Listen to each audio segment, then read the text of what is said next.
Nagka-problema kasi yung mini driving light natin. Nawala yung high. Ayan. Ay, nawala yung high. Hindi ko alam kung relay or switch. Wala. So sa main switch, main supply 30 meron. So pagdating dito sa trigger, wala rin.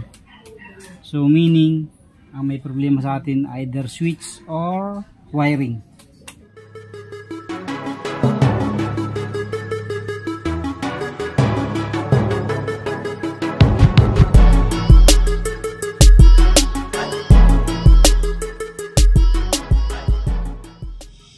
Yo, what's up mga kadoit. Ayan, welcome back dito sa ating YouTube channel. Kamusta po kayo? At tayo ngayon ay may aayusin. So nagka-problema kasi yung mini driving light natin. Nawala yung high. Ayan. Ay, nawala yung high. Hindi ko alam kung relay or switch. So bubuksan natin. Tingnan natin kung relay ba o switch. Hindi natin masigurado kung alin ang may sira eh. Kasi last time nagbubuhay pa siya. Nabubuhay pa pagka ating inon. So ngayon nadidili lang siya, pero ngayon ayaw na talaga. Ayan, oh, high pa naman yung nawala. Yun pa naman ang importante. Ayan, wala oh.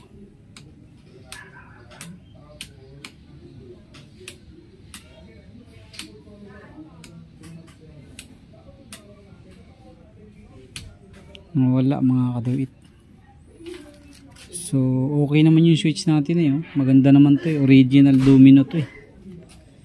So check natin dito sa loob. Buksan natin.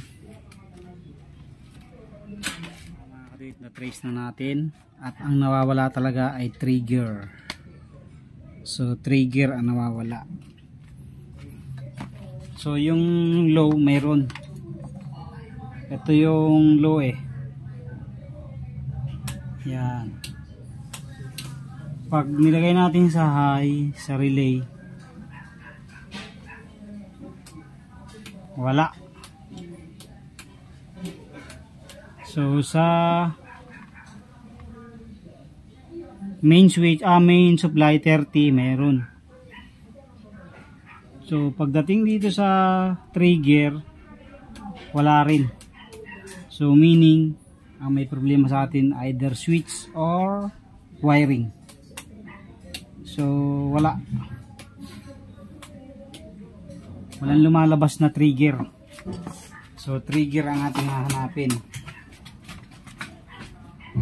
So ang trigger niya ay nandito.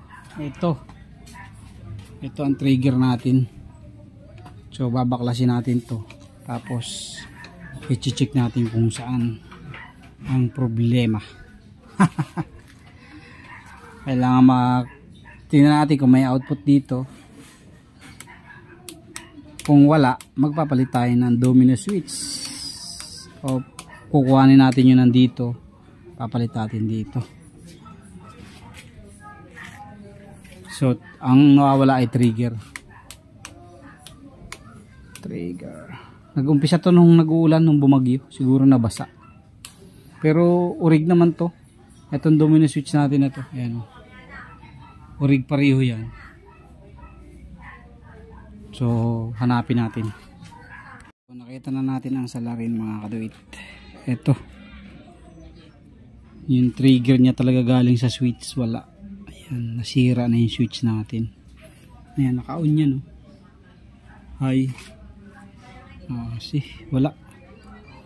Dapat may supply ito eh. So, ang gagawin natin, palit na lang tayo ng switch. Okay. So, ito nagpalit tayo ng bagong switch mga kaduit. Ito yung dating switch. Okay pa rin to. Stock din to na domino. Orig din to. So, naikabit na natin yung trigger. Tapos ito yung trigger, yung supply, yung dalawang trigger. Ayan, trigger ng low at saka high. I-connect natin doon sa relay. Ayan.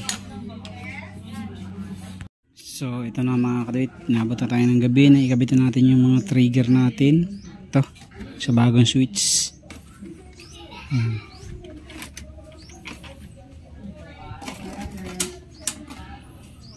So okay na, high, low.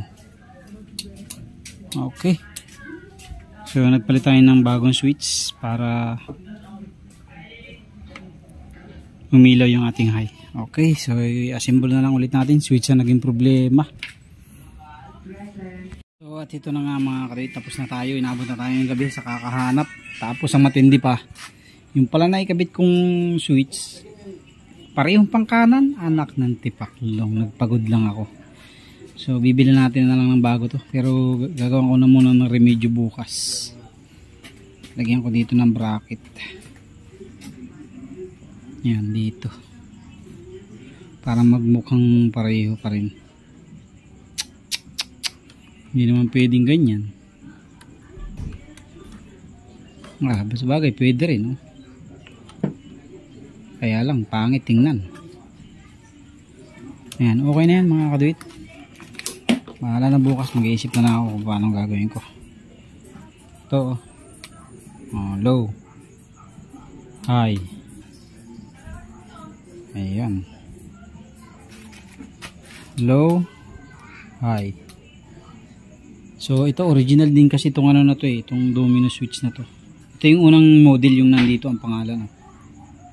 Yan, yung kasing sa akin, hindi ko lang, copy lang yata itong isa na to